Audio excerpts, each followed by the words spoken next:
For more than a century, humanity has been trapped inside one of the loudest ideological battles ever created. A conflict so intense that it toppled empires, fueled revolutions, split continents, bankrupted superpowers, and shaped global politics for generations.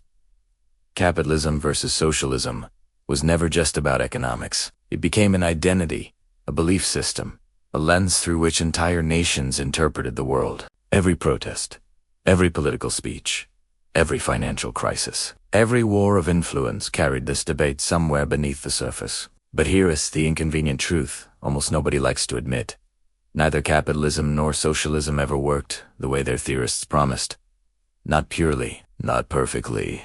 Whenever the world faced pressure war, hunger, inflation, collapse, both systems cracked in ways their textbooks never predicted. The story begins long before economists wrote theories or politicians shouted slogans. For most of human history, the economy wasn't a system at all.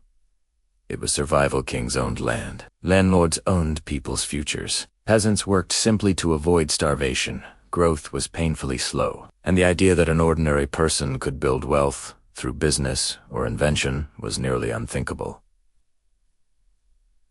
Then everything changed. The Industrial Revolution detonated across Britain like a controlled explosion of coal, metal, machines, and ambition. Factories replaced small workshops. Capital replaced royal privilege. Entrepreneurs gained a kind of power once reserved for money. Productivity surged at a pace humanity had never witnessed. Lives improved for some while collapsing for others. Inequality widened dramatically. Cities drowned in pollution. Workers endured brutal conditions, and children labored in dangerous factories. Yet despite all the pain, one fact stood out. Capitalism unleashed economic growth on a scale no previous system had managed. And that is exactly why socialism emerged not as a dream, but as a reaction. Thinkers like Karl Marx saw the crowds of exhausted factory workers, the slums, the riots, and the widening gap between owners and laborers. They believed capitalism's wealth wasn't created, it was extracted. Their solution was bold. Let workers collectively own the factories, share the profits, replace chaos with planning, and run society according to need rather than greed. No more booms and busts. No more exploitation, just fairness, at least in theory. But theories crumble when they meet reality. And the first real test came after the collapse of the Russian Empire in 1917. The new Soviet government inherited a giant, starving, broken nation. Their answer was a fully planned economy, state ownership of land, factories, banks, everything. Prices were set by authorities. Production targets replaced market signals. Profit didn't matter. Plans did. In theory, it should have created equality and efficiency. In practice, it created shortages, misallocation, inefficiency, and famine. Without prices, planners couldn't know what people needed. Without incentives, workers had no reason to innovate.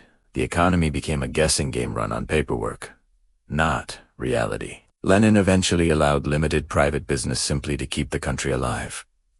But capitalism wasn't winning either. By the 1920s, it had generated unprecedented wealth, but also extreme instability.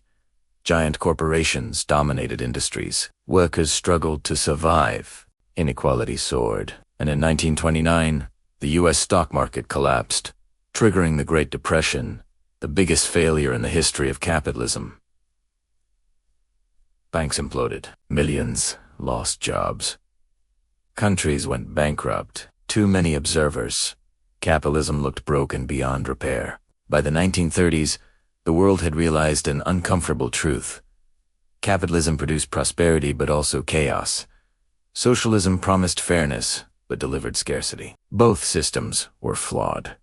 Both systems had blind spots. Then World War II pushed every economy on Earth into its harshest stress test. The Soviet Union mobilized its entire society with brutal speed, directing all resources toward survival. Central planning, normally inefficient, became a weapon of war. Meanwhile, capitalist nations like the United States unlocked astonishing levels of innovation and industrial power by combining government coordination with private creativity. After the war, the world became a living laboratory. In the East, the Soviet bloc doubled down on central planning in the West. Capitalist nations blended private enterprise with social protections born from the lessons of the Great Depression. This wasn't capitalism versus socialism anymore. It was two hybrid models competing to deliver a better life. The results weren't even close. In the Soviet Union, early progress eventually gave way to stagnation. Without competition or profit, factories produced useless goods just to meet quotas. Farms underperformed. Innovation lagged behind the country that built space rockets, couldn't produce enough basic consumer goods. By the 1970s, the system was cracking from within.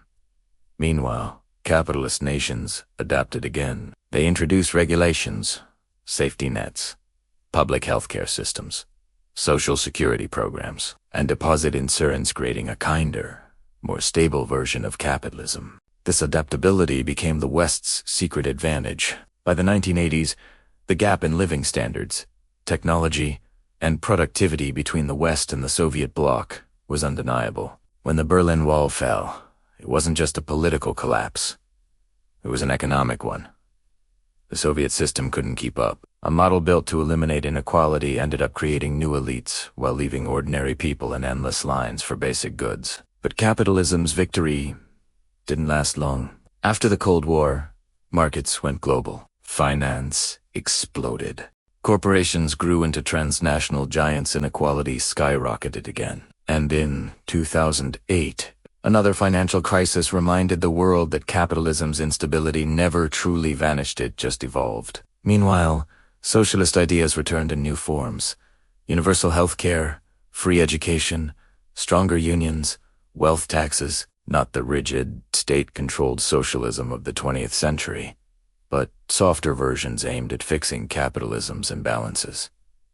And here's the part most people miss. Today, no major country practices pure capitalism or pure socialism. Every successful nation is a hybrid. Scandinavia uses markets but also high taxes and generous welfare systems. The United States champions private enterprise but struggles with inequality and affordability. China, the strangest case of all, practices state-directed capitalism under the banner of socialism. The pattern is obvious.